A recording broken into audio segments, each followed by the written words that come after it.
Hi guys, welcome back to another episode of my Hornby hobby. So, today is the day.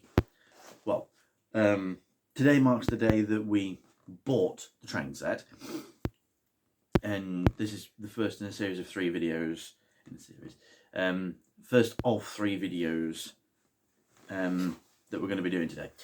So I thought, since the anniversary is coming up, and it's so tantalisingly close you can almost taste it, I thought it might be useful to help you guys with how to start yours. Maybe once you see my layout, it might encourage you / inspire you to make your own. So once you've got your train set, once you've decided on what train set appeals to you, where do you go from there? How do you expand it? Well, my personal recommendations are to first get the expansion packs. Get all of those expansion packs, and then maybe start with laying the track out as Hornby suggests you do. See how you feel about it. Like, do you want the level crossing to be over here or over there? Or do you want the points over there? You know, try and look at it and visualise in your mind what it would look like, and then do it. So don't pin anything down. Okay, another recommendation is to get these track plans books. The Hornby track plans book has a lot of information. Here you go. There, that's about all the expansion packs that you can get, and the accessories and stuff. And then in here, there's also, here you go, there's also how to wire up your controller properly. So then, you know, where to put your power tracks, so that then power gets supplied to the pieces of track that you need. So that really does help, because it shows you where to put the controller as well as track plans. Like these, for example. Like, looking at that, I actually quite like the look of, to be honest. I think that'd be, you know, the next step up from what we've got. Medium-sized oval.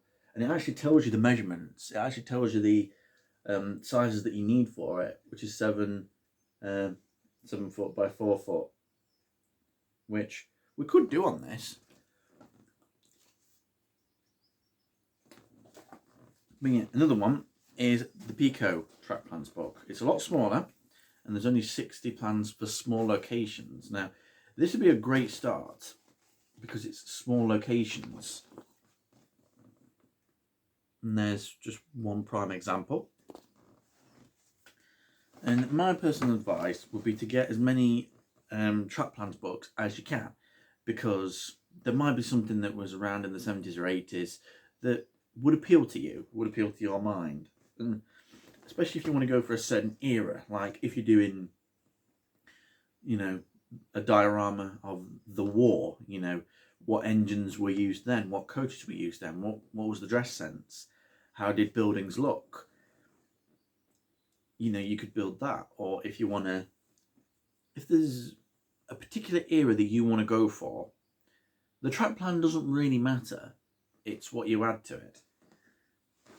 And which brings me on to my second piece of advice. It's alright, it's perfectly alright to copy a track plan that you've seen. It's perfectly alright. But, and here's the unspoken rule, what they do say is that everything you add to that has to be your inspiration. It has to be from your imagination. It has to be your own ideas, your own thoughts. I mean, my layout, it started off to be Nabs Lane from issue 160 of the Hornby magazine, because of the way I've done that put under, and it started off as that, and then I was going to go for that because I just loved the look of it, but then there were parts that we didn't have, and you know, as time went on, I realised that that's not what I wanted. And that's the third piece of advice. Take your time in deciding what you want it to look like. Okay, as I have. I mean, I didn't pin the track down until, what episode was it? Episode 80 something, coming into 90. You know, the last time I showed you around the layout, and I said that the track was pinned down. and it took me from last July till this July to pin the track down to decide what I wanted the layout to look like. And looking at it now, I can safely say that it was the best decision I ever made. I mean, I could have pinned it down as it was, you know, when we had the turntable over there and a shunting yards up there and all that jazz.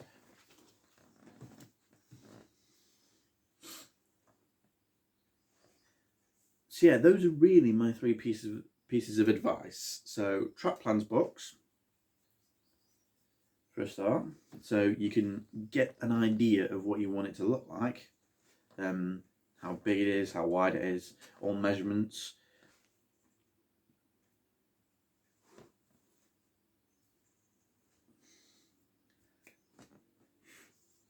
And you know, just it all depends on the space that you've got, really.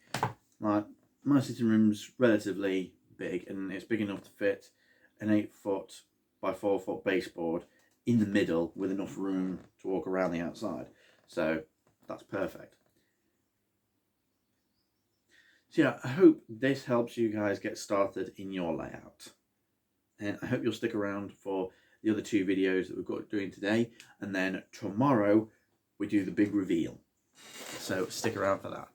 But that's it for this video, guys. Hope you've enjoyed it. If you did, like, comment, subscribe. Always much appreciated. And until next time, stay safe and thanks for watching.